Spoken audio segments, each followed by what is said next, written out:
Batas akhir daripada maaf itu bagaimana? Apakah ada batasnya maaf itu?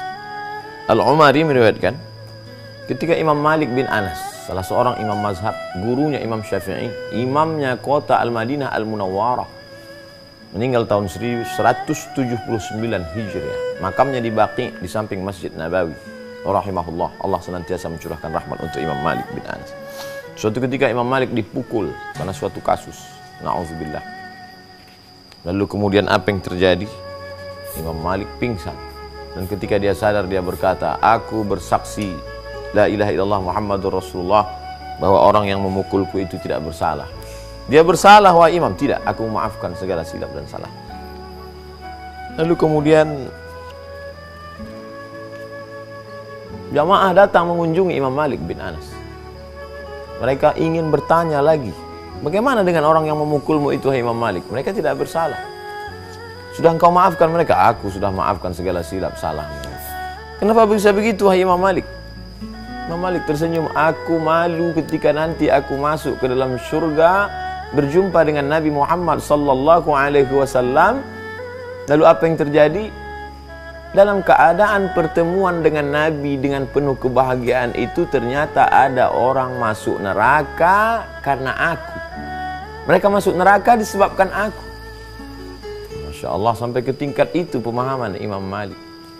Beliau memaafkan orang bukan karena ingin masuk surga, amalnya sudah banyak. Beliau memaafkan orang bukan karena takut masuk neraka, karena beliau insya Allah dengan segala hadis-hadis yang diriwayatkannya dalam kitab Muwatta, tapi beliau malu. Betapa malu.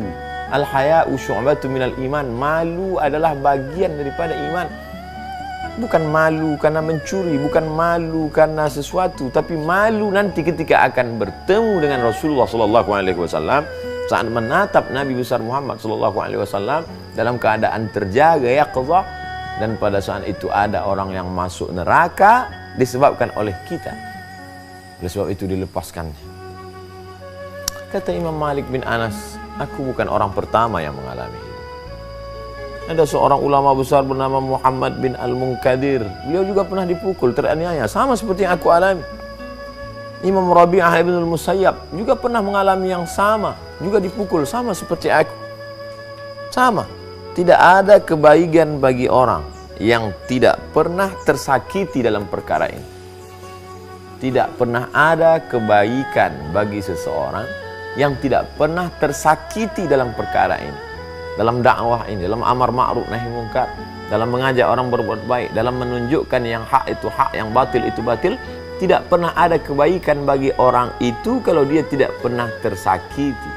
Bagaimana dengan Nabi Musa alaihi salam ketika menunjukkan kebenaran, tersakiti oleh Fir'aun? Bagaimana Nabi Isa alaihi salam ketika menunjukkan kebenaran, tersakiti? Bagaimana dengan Nabi Ibrahim alaihissalam ketika menunjukkan kebenaran, tersakiti? Ini adalah sunnah para nabi-nabi. Oleh sebab itu, wahai para da'i, wahai para penebar kebaikan, jika kau mendengar ada haters, ada bully, ada kata-kata kasar, caci maki, sumpah serapah, yang engkau alami itu belum ada apa-apanya bila dibandingkan dengan yang dialami oleh Al-Imam Malik bin Anas, Al-Imam Muhammad bin Al-Munkadir, Al-Imam Rabi' al-Musayyib, dan para nabi-nabi sebelumnya. Oleh sebab itu, maka membaca kisah-kisah teladan orang-orang soleh di masa lalu membangkitkan kesabaran. Sesungguhnya sabar kita selama ini belum ada apa-apa. Selama ini kita berkata, oh aku sudah sabar, sabarku sudah habis, maaf. Begitulah hebatnya. Afa, ya'fu, afwan, ma'fu. Menghapus sampai tak berbekas sama sekali. Kalau masih ada dia, masih ada bekasnya. Kamu sudah maafkan dia, saya sudah maafkan dia, tapi masih lagi berbekas, maka sesungguhnya tak sesuai dengan kata maaf yang berasal dari bahasa Arab. Afa, ya'fu, afwan, ma'fu. Terhapus sampai tak berbekas sama sekali. Saat kaki menginjak pasir di tengah gurun, lalu kemudian masuk tapak kaki ke dalam tumpukan pasir, saat itu pasir berlubang, ada bekasnya, bekas tapak-tapak kaki. Namun kemudian datang angin kencang, menghembus butiran-butiran pasir, sehingga bekas tapak kaki itu tidak lagi terlihat. Maka saat itu kita sudah sampai pada tingkat maaf. Sanggupkah kita menghapuskan bekas-bekas itu? Sanggupkah kita menghilangkan bekas jejak-jejak sakit hati, duka lara itu? Ini ujian besar. Banyak orang yang diuji dengan bangun tengah malam, dia sanggup untuk bertahajud. Banyak orang yang diuji dengan bagaimana berzakat, berwakaf, infak, sedekah. Itu panti jompo kita yang bangun. Itu anak yatim bisa sekolah, kita yang menyekolahkan. Setiap bulan memberikan beras kepada orang-orang susah. Itu sekolah gratis kita yang buat. Luar biasa. Tapi ketika diuji dengan maaf, disitulah tampak. Ujian datang dari berbagai aspek, dari berbagai sisi. Ada yang diuji dengan kesabarannya dalam ibadah.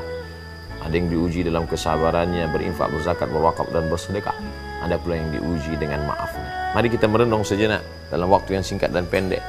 Insya Allah bermakna di hadapan Allah. Kira-kira selama ini kita dalam hidup ini diuji apanya?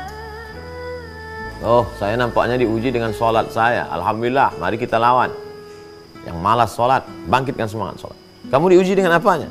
Saya selama ini diuji dengan malas menutup diri, berhijab bagi yang perempuan. Mari semangatkan. Kamu diuji dengan apa? Saya alhamdulillah sholat semangat, puasa semangat, sedekah semangat.